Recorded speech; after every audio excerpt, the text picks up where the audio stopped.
하나님의 말씀은 구약성경 에스겔입니다. 17장 22절에서 24절 1174페이지 에스겔 17장 22절에서 24절 교독하겠습니다. 주 여호와께서 이같이 말씀하시되 내가 백향목 꼭대기에서 높은 가지를 꺾어다가 심으리라. 내가 그 높은 새 가지 끝에서 연한 가지를 꺾어 높고 우뚝 솟은 산에 심되 이스라엘 높은 산에 심으리니 그 가지가 무성하고 열매를 맺어서 아름다운 백향목이 되어 각종 새가 그 아래에 깃들이며 그 가지 그늘에 사니라.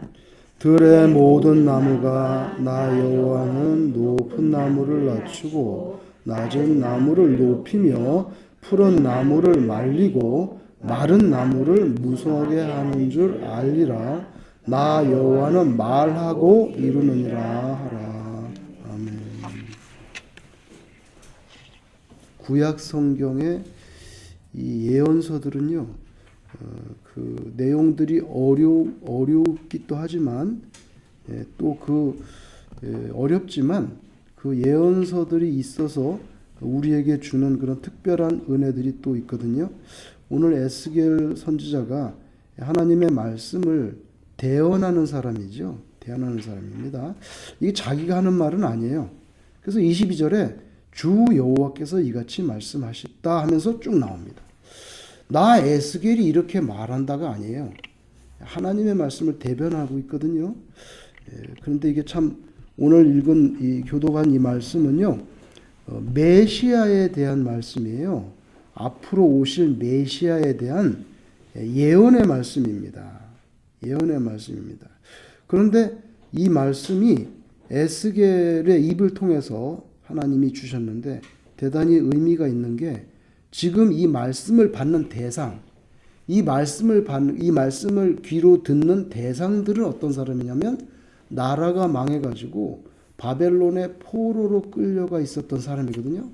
에스겔도 같이 포로로 끌려가 있었던 사람이기 때문에 이거 말씀의 주 대상은 바벨론에 끌려온 그 1세들 또 2세, 3세들이에요. 나라가 없어졌어요. 얼마나 기막힌 노릇입니까? 그런 사람들에게 하나님께서 말씀을 주신다 그러는데 뭐 백향목 나무가 나오고 백향목 나무 꼭대기에서 연한 가지를 꺾어가지고 땅에 심을 건데 어디다 심냐면 아주 높고 우뚝 솟은 산에 심을 건데 그게 심으면 점점 자라서 아주 엄청나게 무성하고 열매 맺는 백향목이 될 건데 그러면 새들이 거기 와서 많이 살 거고 뭐 이런 이야기예요. 그런데 마지막에는 마침표를 찍는데 하나님이 뭐라고 찍었냐면 나 여호와는 말하고 이루느니라. 그러니까 반드시 그렇게 될 것이다. 마침표까지 찍어줬단 말이에요. 아니 이게 메시아에 대한 예언의 말씀이에요. 여러분 이 에스겔의 이 말씀이 있기 전에 한 400년 전에 어떤 일이 있었냐면 다윗이라는 왕이 성전을 짓고 싶었어요. 성전을 짓겠다. 그런데 하나님이 못 짓게 했어요. 참 이거 보세요. 사람이 짓고 싶어도 못 짓게 하는 수가 있어요. 그죠? 그리고 또 지을 마음도 없어도 하나님이 밀어붙였고 짓게 하는 경우도 있어요. 잘 우리가 생각을 해봐야 돼. 그런데 그렇게 하나님의 성전을 짓겠다 싶다니까 나단 선지자를 보내가지고 너는 아니고 네 자식을 통해서 짓겠다 이렇게 말씀하니까 다윗이 좀 마음이 섭섭했을 것 같아요. 솔직히 나는 주를 위해서 이렇게 헌신하려고 그러는데 못하게 하시나. 그런데 그러면서 하나님이 성전을 못 짓게 하는 것뿐만 아니라 엄청난 축복의 말씀을 줬어요. 다윗에게. 그 이유는 뭐냐면 네가 그런 마음을 가졌다는 것 자체가 너무나 귀한 마음이라는 거예요. 비록 내가 너를 통해서 짓지는 않지만, 근데 그 마음은 너무 하나님께서 귀하게 사셨어요. 내가 언제 내 집을 지어달라 하되? 그렇게까지 말씀하셨거든요. 근데 어떻게 그런 마음을 가졌냐. 그래서 축복의 말씀을 줬는데, 그 축복의 말씀이 사무엘하 7장 16절에 있는데, 제가 한번 읽어볼게요. 뭐라 그랬냐면은, 나단이 이제 다윗한테 하는 말이야. 축복을 하는데, 네 집과 your house, your kingdom, 네 나라가 내 앞에서, 하나님 앞에서 영원히 보존되고, 나라가 망하지 않는다는 거예요. 네 왕위가 영원히 견고하리라. 이렇게 축복을 해주셨어요. 그러면 your house and your kingdom이 영원히 망하지 않는다는 건요, 왕은 세습되잖아요. 왕의 그 세습되는 거 우리가 로열 패밀리라 그래요. 계속 이제 아들이 왕이 되고 이렇게. your royal family는 끊어지지 않는다는 거예요. your kingdom은 절대로 디스트로이 되지 않아. 근데 여기 분명히 뭐라 하나님이 영원이란 말을 두 번이나 썼어요. 사무엘하 7장 16절에 네 집과 네 나라가 내 앞에서 영원히 보존되고, 그 다음 보세요. 네 왕위가 영원히 견고하라. 두 번이나 영원이라고 했어요. 그런데 587년 BC에 다윗의 왕조 로얄 패밀리는 끊어집니다. 나라는 망했습니다. 하나님의 말씀대로 되지 않았어요. 그죠? 유하우스 킹덤 영원히 보존되고 영원히 견고하리라. 영원 아니에요. 그죠? 영원 아닙니다. 한 400년쯤 지난 다음에 로얄 패밀리가 끊어진 정도가 아니라 나라가 망해버렸어요. 여러분 보세요. 이것에 대한 해석이 필요합니다. 어떻게 처리할 겁니까 이거? 하나님의 말씀인데 어떻게 이스라엘 백성들이 이해할 거냐고 이거를. 성경책에 버젓이 사무엘에 쓰여서 와가지고 애들이 자라날 때부터 그걸 다 읽고 자라는데 어떻게 해결할 거냐고 이 문제를. 그게 바로 오늘 이 말씀이에요. 자 보세요. 인간적인 눈으로 볼 때 로얄 패밀리 끊어졌습니다. 인간적인 눈으로 볼 때 다윗 왕국 유다는 망했습니다. 근데 하나님의 말씀은 지켜집니다. 다윗의 혈통을 통해서 메시아가 나게 해서 영원히 대가 끊어지지 않습니다. 메시아는 사라지지 않거든요. 영원히. 그 다음 보세요. 그 메시아를 통해서 이루는 나라는 Kingdom of God입니다. 그죠? 다윗이 통치했던 주데아는 망했지만 그 후손으로 오신 메시아를 통한 하나님의 나라는 영원히 망하지 않습니다.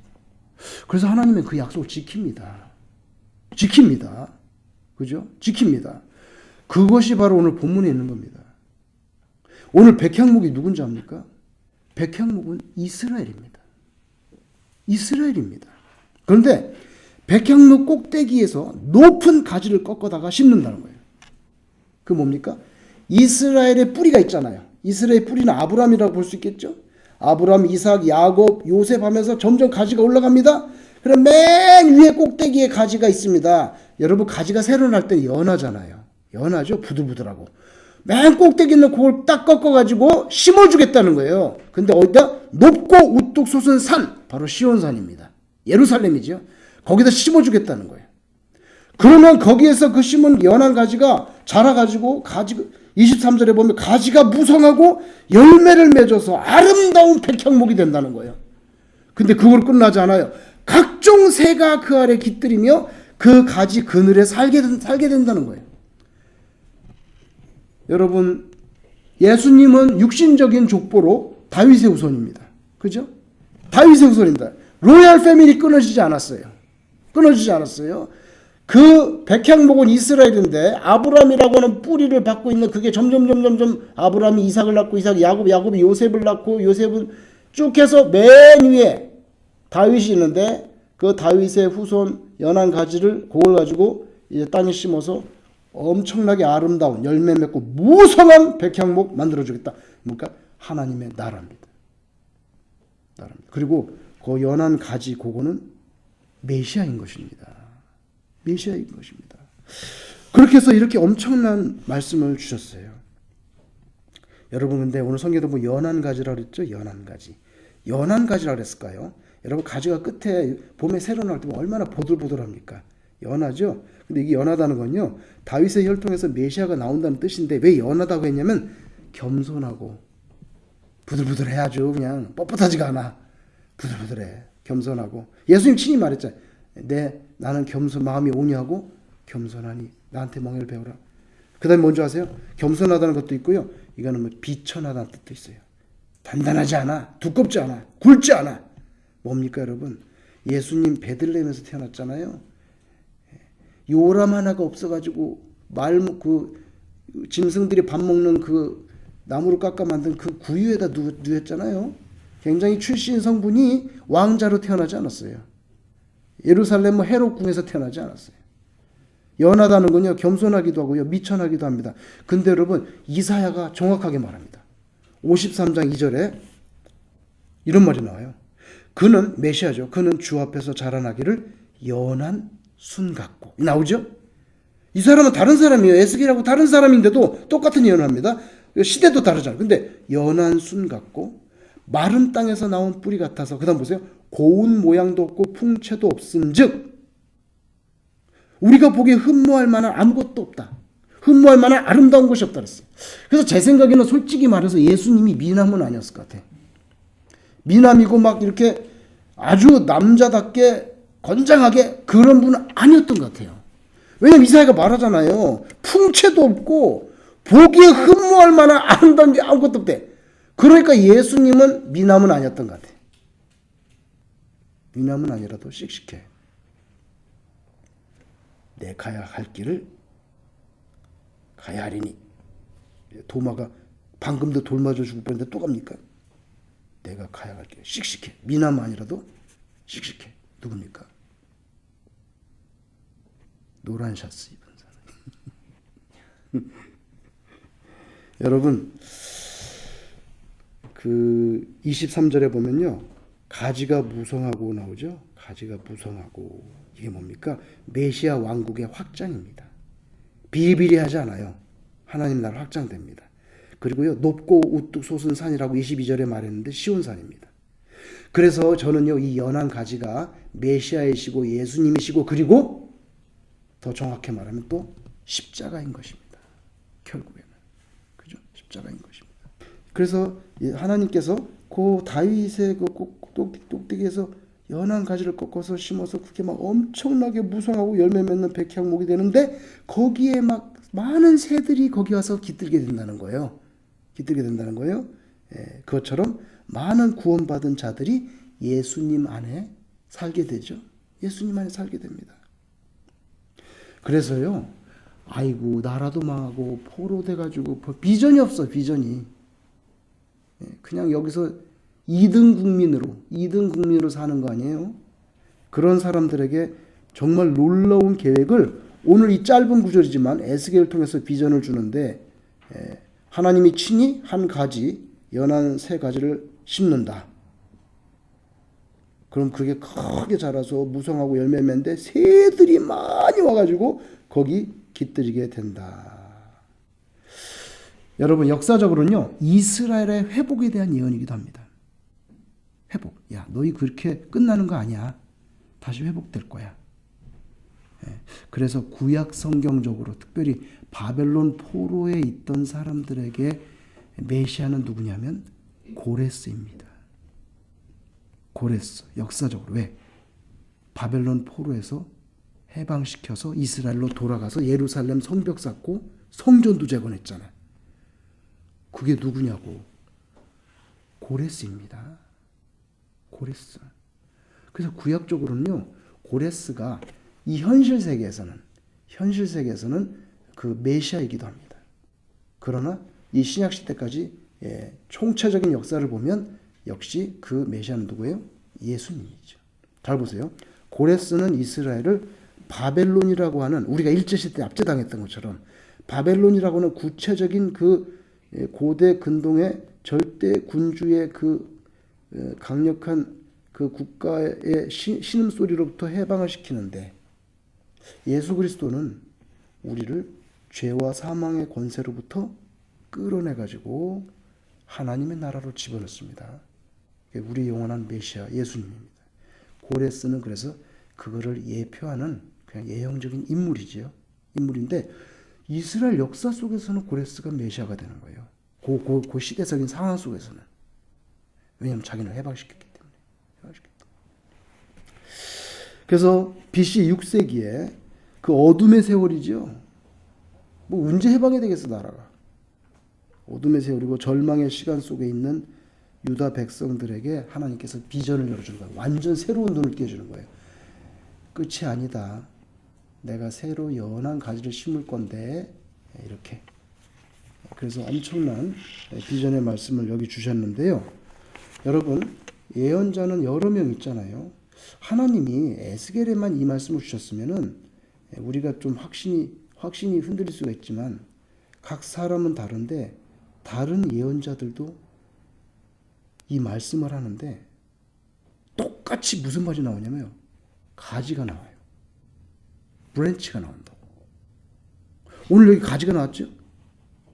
가지가 나왔어요. 근데 이사야 제가 읽어볼게요. 이사야 11장 1절에 이렇게 나옵니다. 이새의 줄기. 이새는 누굽니까?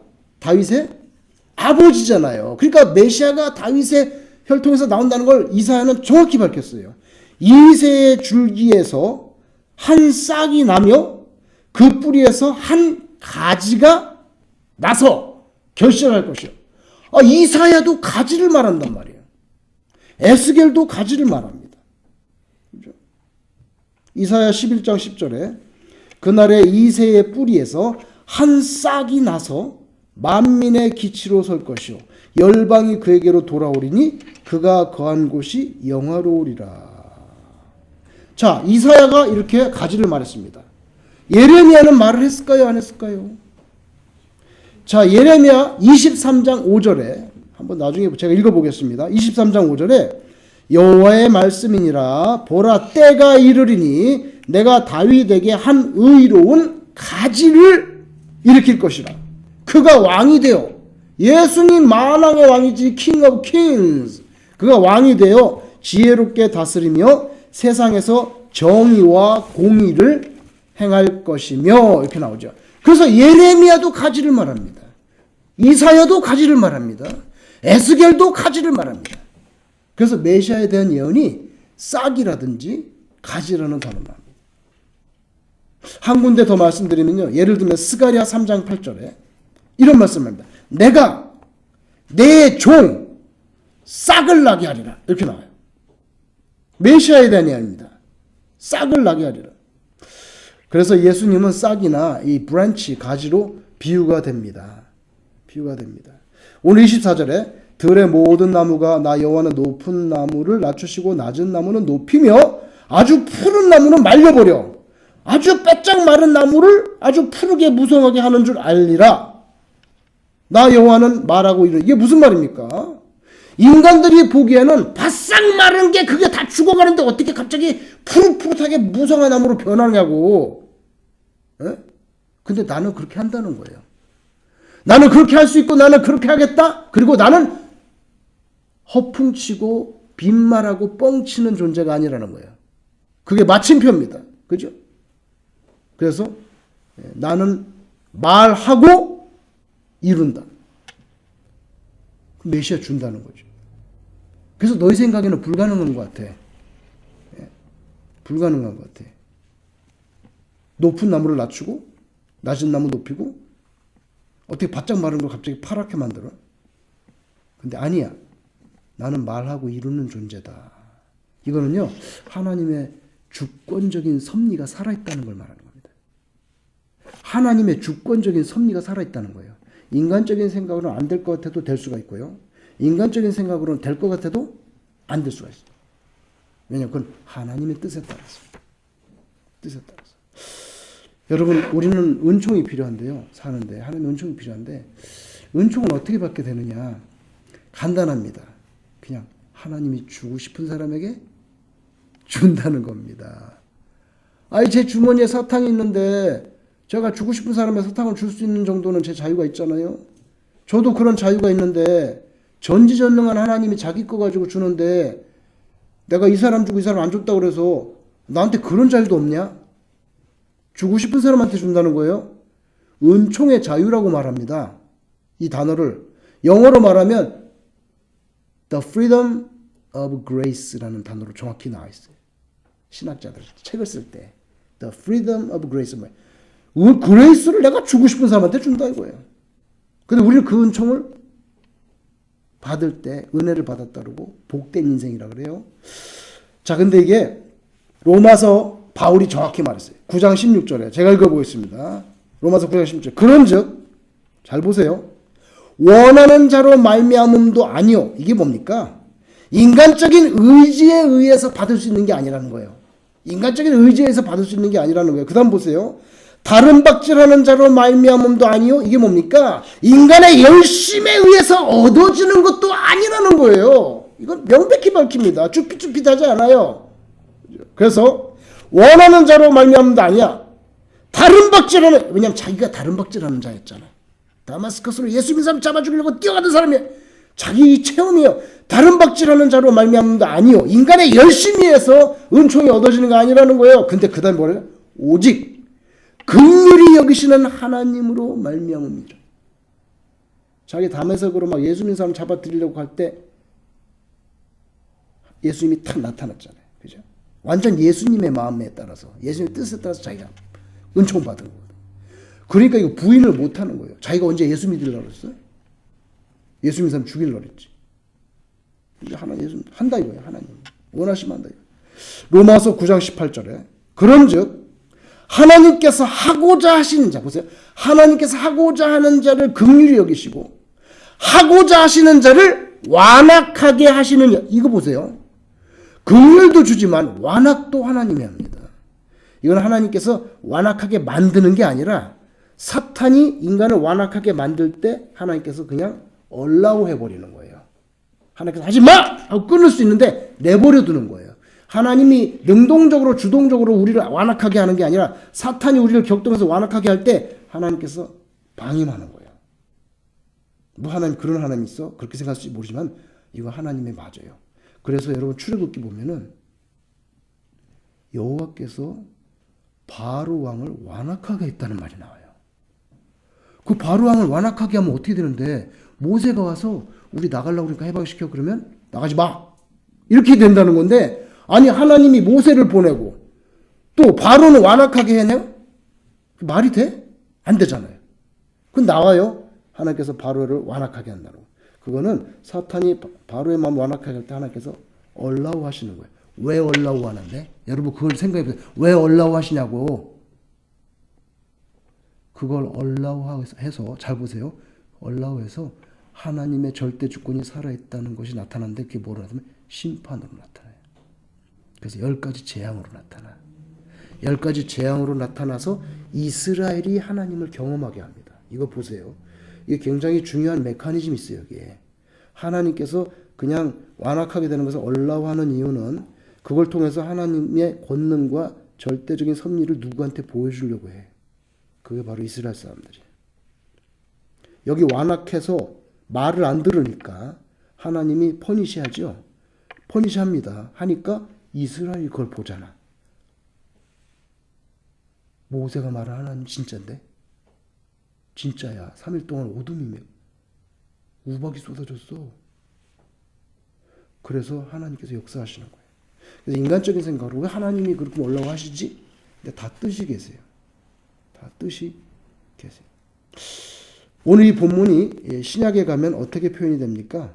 하나님의 나라가 널리 확장된다는 의미로 확인이 되는데 마태복음 13장 31절 이하에 예수님이 하신 말씀이에요. 또 비유를 들어 이르시되 천국은 마치 사람이 자기 밭에 갖다 심은 겨자씨 하나를 같으니 이는 모든 씨보다 작은 것이로되 자란 후에는 풀보다 커 나무가 되매. 잘 보세요. 풀보다 커 나무가 되매 공중의 새들이 와서 그 가지에 깃들이느니라. 여러분 예수님 이 말씀 어디서 갖고 온 줄 아세요? 에스겔에서 가져오신 겁니다. 가져오신 것도 아니야. 자기가 하신 말씀이에요. 그죠? 성삼일체 하나님 자기가 하신 말씀을 다시 되풀이한 거죠. 우리가 볼 때는 가져온 거지만 본인이 하신 말씀 또 하시는 거예요. 그래서 공중에 새들이 나오고 가지가 나오고 깃든다는 말이 나오는 거예요. 본인이 하신 말씀이기 때문에. 여기에 중요한 개념이 있습니다. 뭐냐면요. 하나님의 나라는 자라난다는 거예요. 자라난다는 거예요. 확대된다는 거예요.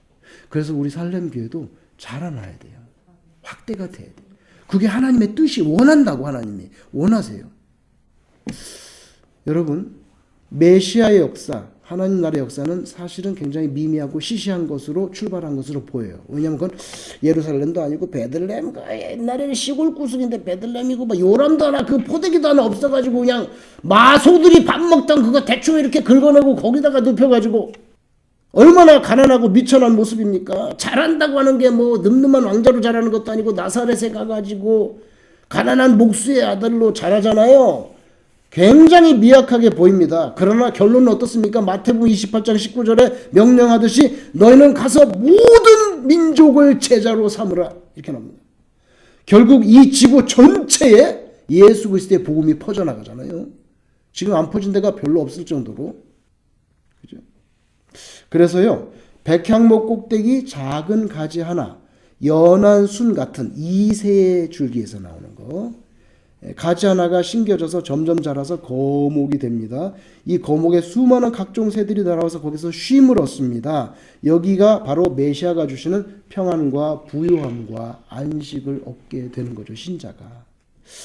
여러분 하나님께서는 나라가 망하고 강대국 바벨론의 포로로 끌려가서 어쩔 수 없이 죽지 못해서 목숨을 연명해가는 유다 백성들에게 지금은 역경이지만 장래에는요 하나님께서 유다에게서 한 연한 순 같은 가지 하나 곧 메시아를 보내주겠다는 거룩한 희망을 선포합니다. 요 딱 세 구절에서 저는 하나님이 말씀도 잘하신다고 생각해요. 어떻게 그렇게 짧은 그 세 구절에서 이 엄청난 양을 거기다가 그렇게 다 집어넣으실 수 있냐. 사람이 그렇게 말할 수가 없을 것 같아요. 아무리 설교를 잘하시는 목사님이라도 그렇게 못할 것 같아요. 하나님이라서 하시는 거죠. 여러분 주제가 뭔지 아세요? 우리가 보통 망하면요 버림받았다고 생각해요. 버림받았다. 근데 망해도 버린 게 아닐 수가 있다. 하나님이 그걸 말하는 겁니다. 망해도 아주 버린 것이 아니다. 백향목 꼭대기 아주 연한 가지 하나 가지고 내가 새로운 역사를 다시 창조한다. 우리는요 지금 바벨론에게 압제를 받지 않습니다. 근데요 영적으로 보면 우리도 다 바벨론의 압제 아래 살아가고 있다고 말할 수가 있어요. 간단히 말하면요 바벨론은요 사탄의 통치가 이루어지는 현실을 빗대어 표현할 때 바벨론이라고 표현하는 거예요. 그 예가 뭐냐면 요한계시록이에요. 여러분 사도 요한이 요한계시록을 반모섬에 썼는데 그 시대는 바벨론이라는 나라는 존재하지 않습니다. 사도 요한은요 로마 제국 시대에 살았잖아요. 바벨론은 벌써 몇 년이에요? 한 4억 500년 전에 벌써 망했어요. BC 538에 페르시아가 등장했다고. 바벨론 다 떠나가고 페르시아가 등장하고요. 페르시아도 망하죠. 페르시아가 망했을 때 누가 등장했습니까? 그릭이 등장했습니다. 여러분 여기 그리스 사람 살죠? 무시하지 마세요. 한때 세상을 제패하던 마케도니아의 알렉산더 대제의 후세들이에요. 무시하지 마세요. 바벨론 망했죠. 페르시아 망했죠. 그 다음에 헬레니즘 망한 다음에 로마가 들어왔거든요. 로마에 살면서 바벨론 얘기를 해. 사도 요한이. 그래서 요한계시를 보면 뭐라 하죠? 바벨론 성에 몰락이 나거든요. 불탄다 그러고. 바벨론 존재하지도 않는데 무슨. 그래서 그건 뭐예요? 사탄의 세력이 망한다는 걸 말하는 거죠. 사탄의 세력이 망한다는 걸 말하는 거예요. 그래서요. 바벨론으로 은유된 사탄의 제국이죠. 우리도 지금 거기에 같이 살고 있잖아요. 곡식과 가라지가 같이 있듯이 마지막 하나님 심판될 때까지 가라지가 막 섞여 있어요. 사탄의 세력이 있어요. 마지막 때 뽑아내는 거예요. 하나님이. 그리고 알곡은 창고로. 천당이죠. 잘 보세요. 창고로. 가라지는 어디로? 불쏘시개 아구미로. 지옥입니다. 비유지만요. 너무나 정확한 비유. 천당과 지옥에 대한 너무나 정확한 비유. 죄로 인해서 망했던 유다 왕국에 대망의 메시아를 보내주겠다. 연한 가지야. 잘 봐라. 이렇게 말씀하신 것처럼 우리에게 예수님을 보내주셨죠. 우리는 굉장히 럭키한 시대에 태어났어요. 왜냐하면 그 초림 예수가 오신 거를 성경을 통해서 다 알고 그 예수님을 구주로 받아들여서 우리의 영혼과 신앙 가운데 모셨고 우리는 지금 이제 재림 예수를 기다리는 굉장히 복된 시점에 태어난 신자들입니다. 그리고 여러분 재림 예수까지 기다릴 것도 없어요. 왜 그런지 아세요? 우리의 육체의 호흡이 끊어지는 순간 우리는 누굴 만납니까? 예수님을 만납니다. 여러분 재림이라는 거는요. 그 구원의 역사 속에서 하나님의 타이밍에 재림 예수지만 우리의 실존적인 재림 예수를 만나는 것은 우리의 호흡이 끊어질 때입니다. 얼마 남지 않았다. 몇십 년 남지 않았다. 그래서 우리는 굉장히 럭키한 또 우리 대감절 마지막 주간에 들어가는데요. 우리가 이렇게 예수님 알고 믿게 됐으니 하나님 백성 됐으니 엄청난 사랑과 이것도 배려죠. 말하잖아요. 로마서에서 주고 싶은 사람한테 준다잖아요. 원해서 주는 거 아니고 다른 박질해서 주는 거 아니고 그죠? 긍휼히 여길 자를 내가 긍휼히 여기는데 우리 다 그 안에 들어간 거예요. 굉장히 배타적이에요. 근데 여러분 진리는 배타적이에요. 사랑 배타적입니다. 사랑은 배타적입니다. 다른 사람은 안 돼. 너하고 나 배타적입니다. 하나님 우리. 여러분 이 배려와 이 사랑을 기억하시고 감사가 늘 충만하시고 또 하나님께 대한 찬양이 이렇게 늘 기쁜 마음으로 우러나시는 그런 복된 신자 되시기를 주님 이름으로 축원합니다. 기도하겠습니다.